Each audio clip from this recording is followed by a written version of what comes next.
ছাত্রদল ছাত্রলীগের অনুরূপ ছাত্র শিবিরও জামাত ইসলামীর সহযোগী সংগঠন হিসেবে কাজ করে, কিন্তু তারা ছাত্রদল ছাত্রলীগকে লেজুর ভিত্তিক রাজনৈতিক সংগঠন বললেও তারা নিজেরা লেজুর ভিত্তিক হিসেবে নিজেদেরকে পরিচিত করতে লজ্জাবোধ করেন। এজন্য তারা লেজুর ভিত্তিক রাজনীতি নিষিদ্ধেরও পক্ষে। এই যে লেজুর ভিত্তিক রাজনীতির বিরুদ্ধে তারা রয়েছেন এবং তারা জামাতের সাথে লেজুর ভিত্তিক রাজনীতি করেন না, এটার একটা ন্যারেটিভ মোটামুটি তারা সমাজে প্রতিষ্ঠিত করতে পেরেছেন।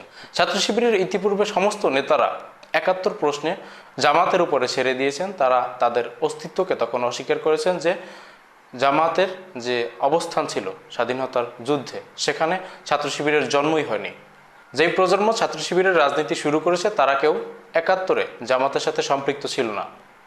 এই ন্যারেটিভ মোটামুটি দাঁড় করাতে তারা সক্ষম হয়েছে, এটা মানতে হবে। জামাত ইসলামী যে ৭১ যুদ্ধ অপরাধের সাথে সম্পৃক্ত ছিল সেটাতে কোনো সন্দেহ নেই, সেটা তারাও অস্বীকার করছেন না।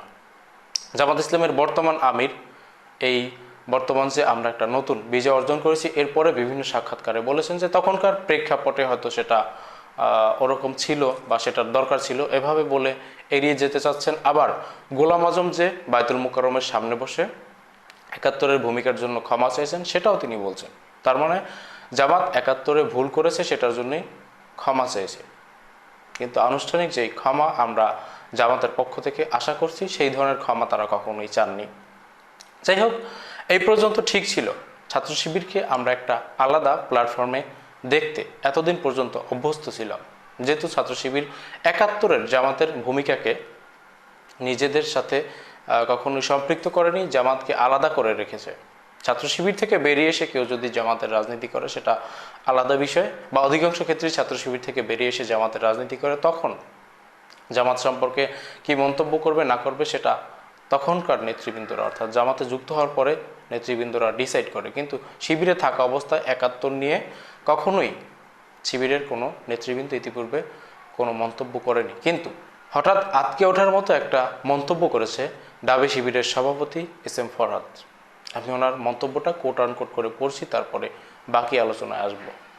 এস এম ফরহাদ বলছে, আজকে যদি রাজনৈতিক কারণে আমাদের কোনো সাবেক সাথীও আধিপত্যবাদের শিকার শহীদ নেতৃবৃন্দকে যুদ্ধ অপরাধের সহযোগী বলে, কালকে নতুন কেউ জুলাইয়ের শহীদদেরও রাজনৈতিক কারণে জুলাই ষড়যন্ত্রকারী সম্বোধন করার যথেষ্ট আশঙ্কা থেকে যায়। আমি আরও একবার পড়ছি, আজকে যদি রাজনৈতিক কারণে আমাদের কোনো সাবেক সাথীও আধিপত্যবাদের শিকার শহীদ নেতৃবৃন্দকে যুদ্ধ অপরাধের সহযোগী বলে। হ্যাঁ, তাদের নেতৃবৃন্দরা আধিপত্যবাদের শিকার, এটা বলতেই হবে। শেখ হাসিনার আধিপত্যবাদের শিকার অনেক নেতৃবৃন্দরা হয়েছেন, অনেকের লঘু পাপে গুরুদণ্ড হয়েছে। তাছাড়া এই ডিবেটও রয়েছে যে দিল্লু রাজাকার ও দেলোয়ার হোসেন সাইদি ১ লোক কিনা, কসাই কাদের ও কাদের মোল্লা ১ লোক কিনা। ১৯৭৭ সালে প্রতিষ্ঠিত হওয়া ছাত্র শিবিরের তৎকালীন সভাপতি মীর কাসেম আলী এবং তার পরবর্তী সভাপতি কামরুজ্জামান, তারা ৭১ জামাতের সাথে যুক্ত ছিলেন না, তারা কিভাবে রাজাকার হলেন, এই সমস্ত ডিবেট রয়েছে। কিন্তু তাদের নেতৃবৃন্দরা যুদ্ধ অপরাধের সাথে জড়িত ছিল, এখানে কোনো সন্দেহ নেই। তাদের নেতৃবৃন্দরা যেহেতু ক্ষমাই চেয়েছেন সেই যুদ্ধ অপরাধের সাথে, অথচ এখানে এস এম ফরহাদ বলছেন যে যুদ্ধ অপরাধের সহযোগীও বলা হয়। যারা সরাসরি যুদ্ধ অপরাধে সম্পৃক্ত ছিল তাদেরকে সহযোগীও বলা যাবে না, এবং বলছেন যদি এই ধরনের মন্তব্য করা হয় তাহলে জুলাই শহীদদেরও পরবর্তীতে রাজনৈতিক কারণে ষড়যন্ত্রকারী বলা হবে। এস এম ফরহাদ হয়তো ভুলে যাচ্ছেন যে পরাজিত শক্তি যদি কখনো ষড়যন্ত্রের কথা বলে সেটা কেউই বিশ্বাস করে না এবং সেটা প্রতিষ্ঠিত হয় না। পাকিস্তান এখনও ৭১ মুক্তিযুদ্ধকে একটা ষড়যন্ত্র বলছে, কিন্তু ৭১ মুক্তিযুদ্ধ তারাই চাপিয়ে দিয়েছে। জামাতের বড় ভুল ছিল যে যখন পাকিস্তানি মিলিটারি গণহত্যা শুরু করেছে তারপরে তাদের পক্ষ নেওয়া। তাদের নেতৃবৃন্দরা এখন তৎকালীন প্রেক্ষাপটের কথা বলছে। হ্যাঁ, শুরুর দিকে যখন এরকম মনে হচ্ছিল যে ভারতের ষড়যন্ত্রে পাকিস্তানকে দ্বিখণ্ডিত করা হচ্ছে, সেটার জন্য তারা পাকিস্তানকে অখণ্ড রাখার জন্য তৎপরতা চালাতেই পারেন। কিন্তু যখন ২৫শে মার্চ কালো রাতে নির্মমভাবে বাংলাদেশি নিরস্ত্র মানুষকে হত্যা করলো পাকিস্তান, তারপরে আর পাকিস্তানের পক্ষে থাকা কোনোভাবেই একজন বাংলাদেশি হিসেবে কারো উচিত ছিল না। কিন্তু পাকিস্তানের সাথে সম্পৃক্ত হয়ে একের পর এক নানা ধরনের অপরাধ কর্মকাণ্ডের সাথে জড়িত হয়েছে তৎকালীন জামাত।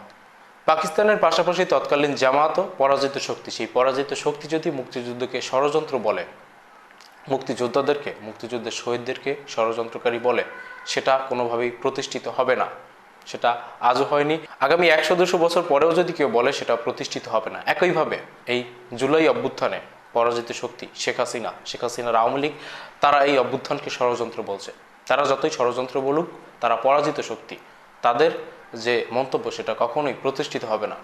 জুলাই অভ্যুত্থান একটা স্বতঃস্ফূর্ত গণ অভ্যুত্থান ছিল।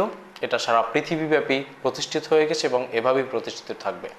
এস এম ফরহাদ এই যে 71-এর মুক্তিযুদ্ধে জামাতের ভূমিকাকে আজকের জুলাই অভ্যুত্থানের সাথে সম্পৃক্ত করছেন, এর মধ্য দিয়ে মূলত ছাত্র শিবিরকে জামাতের সাথে সম্পৃক্ত করছেন, জামাতের সাথে লেজুর ভিত্তি করছেন এবং জামাতের 71-এর মুক্তিযুদ্ধের যে ভুল, সেই ভুলকে অস্বীকার করছেন, যার মাধ্যমে ছাত্র শিবির প্রকাশ্যে 71-এর যুদ্ধাপরাধীদের পক্ষ নিয়ে তাদের পথ চলা শুরু করেছে। এটা ছাত্র শিবিরের জন্য অবশ্যই একটা কাল হয়ে দাঁড়াবে।